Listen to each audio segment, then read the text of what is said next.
Open your mind.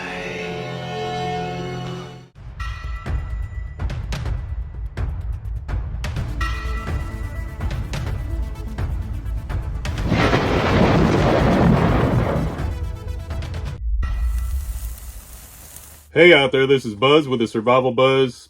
So if you watch this channel at all, you would know by now that I have absolutely zero trust in the United States government, as well as the whole electoral process for that matter. And I don't foresee any of these crooked politicians changing their ways anytime soon. I don't think we've been represented for several decades at least. And big government, federal government is so in bed with all these big corporations, the Federal Reserve. They're all out to be millionaires. They go into politics to come out millionaires, and they don't care whose face they have to step on to get there. That's what's going to happen. I had a kid at my work. I call him a kid, and he's in his 20s. Asked me what I thought of Vivek Ramaswamy. I hope I'm saying that right. And I said, he's a politician.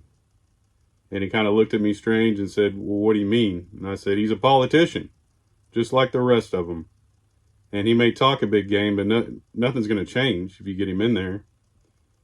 And he's like, well, he wants to get rid of the Federal Reserve and the FBI and things like that. And it all sounds great, trust me. But do you really think they're going to put somebody in office that wants all those things gone?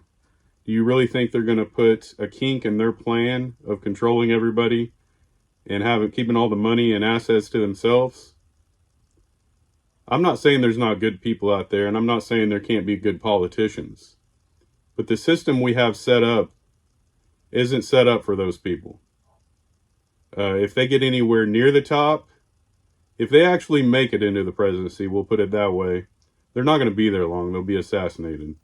And I truly believe that. If somebody makes it into office at that caliber, at that level of being president or even vice president, they're either going to play along or they're not going to be there very long. I can guarantee you.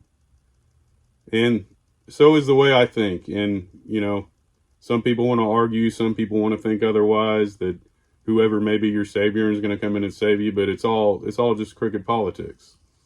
But if you really do have hope that Trump or whoever else is going to ride in and save the day for you, I might read a little bit of an article to you, and maybe that'll change your mind a little bit, because there's really no stop to what the evil at the top will do to stay in control and to be in control of everybody and everything.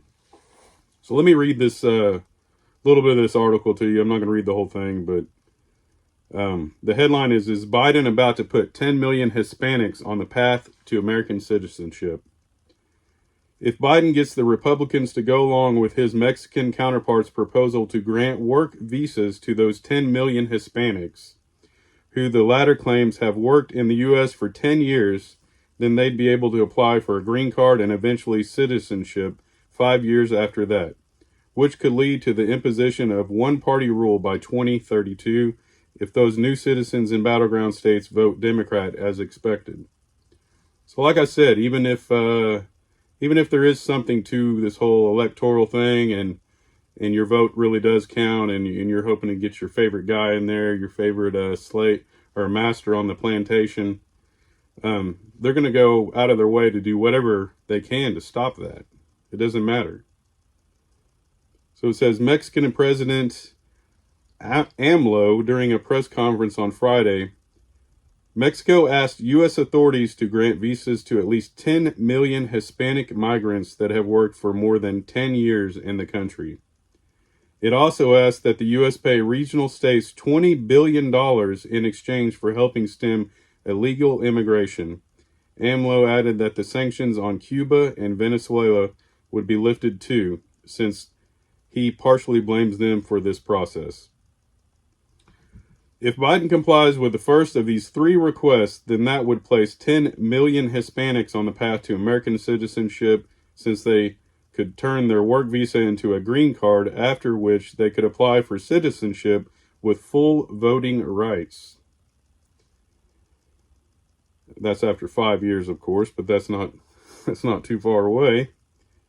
The Pew Research Center cited U.S. Census Bureau data from 2020 to report last November that at least 1.6 million illegals live in Texas and about 900,000 in Florida, which could have serious implications for forthcoming elections if they're legalized. The UCLA Latino Policy and Politics Initiative determining that Latino voters were decisive in sending President-elect Joe Biden to the White House, with Latinos in 12 of the 13 states that they analyzed supporting Biden over President Donald Trump by a margin of at least 2-1. And in 9 of the 13, including the battleground states of Wisconsin and Pennsylvania, the margin was at least 3-1. Only in Florida was Biden's margin among Latino voters less than 2-1. With this trend in mind, and recalling that Trump won Texas by a little more than 600,000 votes and Florida by less than 400,000 votes, according to the Federal Election Commission's official results from the 2020 election, those who could permanently turn blue by 2032 if their illegals obtain citizenship. Now, like I said, this is, in my mind, all a dog and pony show anyways. It really doesn't hold any water with me. But for those of you that believe that you still have a chance, you can still elect your master in, this kind of puts a kink in your plan. And these politicians are going to go out of their way to go forth with everything they want to do, along with the powers that be and all the big wig companies out there that control all these people. They're not going to stop.